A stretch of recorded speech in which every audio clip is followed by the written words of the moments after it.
Hi, hello friends, welcome to the channel. In today's session, we'll be seeing Unit 3 Testing of Materials, that is our non-destructive testing. Question number 1 asked is Importance of NDTR.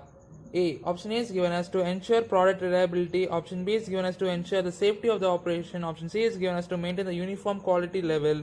And option D is given as all the above. The importance of non-destructive testing are: the importance of non-destructive testing are to ensure product reliability, to ensure the safety of operation, to ensure to maintain uniform quality level. All the three are the importance of NDT. So I'm going with option number D, all the above. What are the advantages of using non-destructive testing? Option number A is given as it is reusable. That is, the workpiece is reusable. You are not destructing the workpiece. Option B, the process is safe. Option B is process is safe. Option C is given as accurate, and option D is given as all the above. While you are processing a non-destructive testing, you can reuse the material. The process is completely safe and it is accurate. So I'm going with option number D, all the above. These three are the main advantages of non-destructive testing. So keep in mind that reusable, safe and accurate are the advantages of non-destructive testing. What are the 5 major non-destructive methods or non-destructive testing methods are? The 5 major non-destructive methods are ultrasonic testing, that is the option A. Option B, radiographic testing. Option C is eddy current testing. Option C is magnetic particle testing. Option D is dye penetrant testing. Option E is given as eddy current testing. All the 5 are the major non-destructive testing methods. So I'm going with option number D, all the above. Once again say, the 5 major non-destructive testing methods are ultrasonic testing, radiographic testing, magnetic particle testing, dye penetrant testing, eddy current testing. All the 5 are the major NDT methods. So I'm going with option number D, option number F, all the above. Question number 4, the stages in non-destructive testing are: option number A, testing. Option B, recording and reporting. Option C is interpretation and evaluation. Option D, all the above. This question can also be asked the sequence of operations, such as they will be giving. Option A is given, write the sequence. For the first stage is compulsory the testing. Second stage is recording and reporting. Third stage is interpretation and evaluation. This is the sequence of the stage. If the sequence is changed and given as interpretation, evaluation, first stage as interpretation and evaluation, second stage as recording and reporting, third stage as testing, then the sequence is wrong. But they are the stages, but the sequence will be wrong. This question can also be asked in sequence type. So I'm saying that for the first stage in the NDT test is the testing, second stage is the recording and reporting, third stage is the interpretation and evaluation. This is a sequence, keep in mind. Okay guys, in this question I'm going with option number D, all the above. Question number 5, the aids used for visual testing are: what are the aids used for visual testing? With what are the equipments or devices that can be used for visual testing are, is the question asked. Option A is given as magnifying glasses. Option B is given as microscopes. Option C is given as holography, and option D is all the above. The magnifying glass, you can use magnifying glass in visual inspection.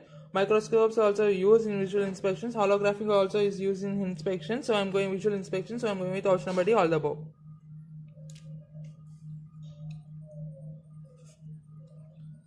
Question number 6, the factors affecting the choice of non-destructive test are: option A is given as cost. Option B is given as economic criteria. Option C is given as type of the material to be used, and option D is given as all the above.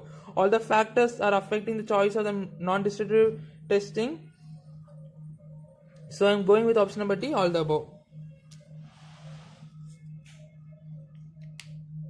Question number 7, the limitations of using magnetic particle testing is: option A is given as a specimen must be ferromagnetic. Option B is given as insensitive to internal defects. Option C is given as require power supply for magnetization. Option D is given as all the above.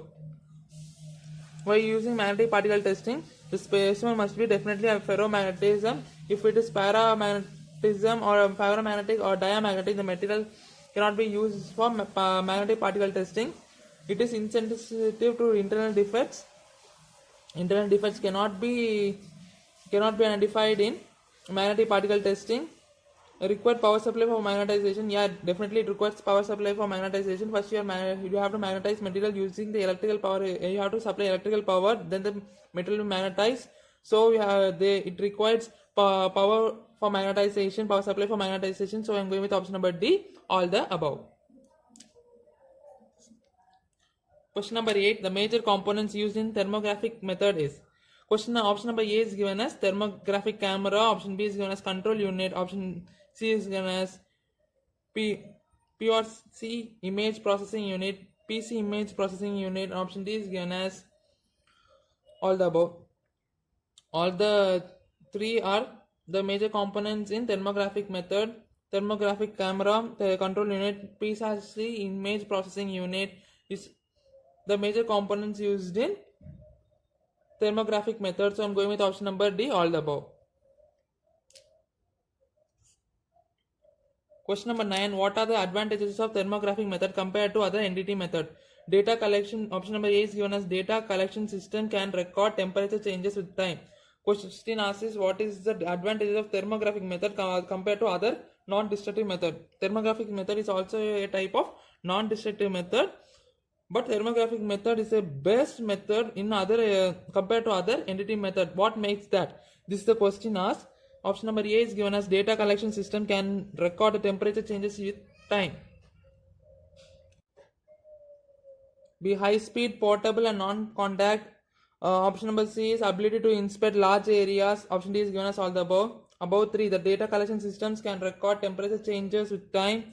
Option number B, high speed, portable and non-contact. Option C, ability to inspect large areas are the three other advantages that makes thermographic method a greater usage than other NDT methods. So I am going with option number D, all the above. Question number 10. What are the types of eddy current testing? Option number A, pulse eddy current. Option B is given as tangential eddy current. Option C is given as conventional eddy current, and option D is given as eddy current array.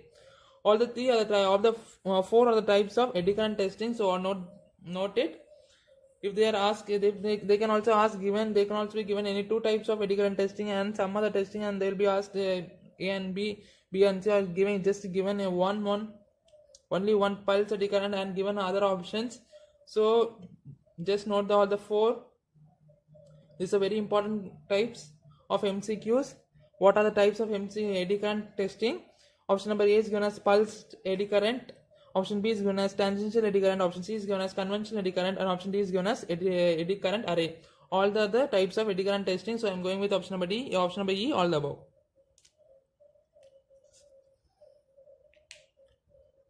Question number 11. What are the factors affecting current inspection R? What are the factors affecting eddy current inspection R? Option number A is given as material conductivity. Option B is given as permeability. Option number C is given as frequency. Option number D is given as geometry. All the four characters affects eddy current inspection, because eddy current definitely type of material conductivity depends, because if there is more resistance, then the current will be generated into heat. So it is definitely this factor, material conductivity factor, affects the eddy current inspection. Permeability also, frequency also, geometry also, the shape of the product also affects the eddy current inspection. So I am going with option number D, all the above. The various applications of eddy current testing are. What are the various applications of eddy current testing? Option number A is given as weld inspection. Option number B is given as conductivity testing. Option number C is given as surface inspections, and option number D is given as corrosion detection. Option number G given as all the above. Option number F is given as none of these. Eddy current testing is also used in the application of weld inspection. You're welding. After welding, you will be inspection. You can will inspect the weld using eddy current testing. So I'm going with option number A is also right. Option number B, conductive testing, is also right, because we will be applying eddy current testing in conductive testing. How is the conductivity of the property? How the material property? The conductivity is a material property that can be both electrical conductivity and thermal conductivity, heat conductivity also. Both can be both can be identified. The conductivity of a material can be identified with eddy current testing. So I'm going with option number B is also right. Option number A is also right. Surface inspection, definitely eddy current testing can be used for surface inspection. If there is any flaws or defects in surface, that also can be identified using eddy current testing. Definitely corrosion detection also can be identified using eddy current testing. So I'm going with option number E, all the above.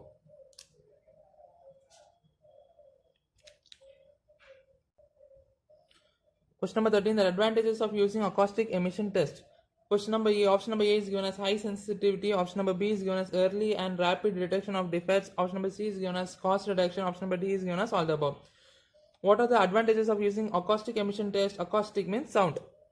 What are the advantages of using sound emission test? That is, acoustic emission test is high sensitivity, is definitely sensitive, high sensitive, early and rapid detection of defects, cost reduction. So I am going with option number D, all the above.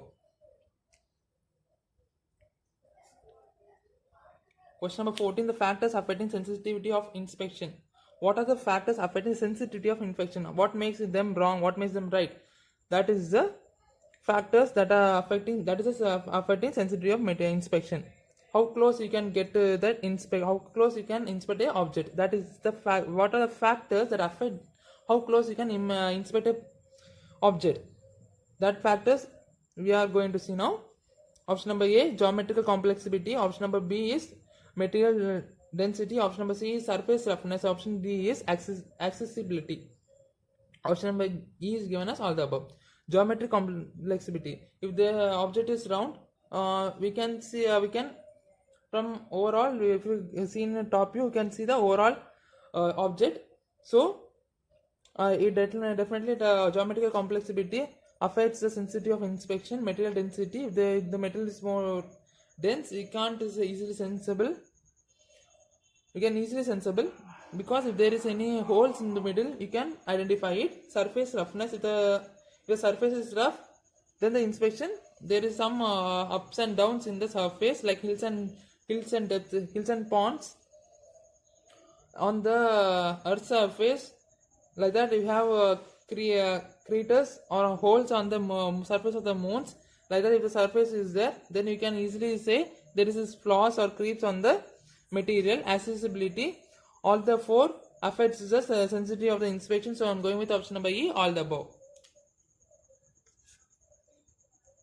Question number 15, the factors that should be taken into account for selection of NDT process, non-destructive process. What are the factors that should be taken into account for selection of non-destructive process? Option number A is given as cost, option number B is given as quality assurance method, option number C is given as type of material to be tested, and option number D is given as all the above. Definitely cost should be taken into account for selection of NDT process. If the material is small and it is worth of 5 rupees and you are going to select a process at worth of 5,000 rupees, how can you manage that product to be sold in the market? Will anyone buy a 5 rupees product will anyone buys a product that is 5 rupees and you are selling it as 5,005 rupees? Will anyone buy? Definitely they won't buy. So cost is the important factor that should be taken into account for selection of NDT process. Option number B, quality assurance method. Definitely quality assurance method should be taken into account. Type of metal to be tested. If you are testing aluminum and applying and comparing the properties with cast iron, then the material method definitely goes wrong. So all the three, cost, quality assurance method, type of metal to be tested, all the three are taken into account. So I'm going with option number, all the three factors are taken into account. So I'm going with option number D, all the above. Hope you liked the MCQ session today. Stay tuned for more videos and subscribe if you are new for the channel. Please like it. That gives me more motivation. Okay guys, bye. Thank you for watching.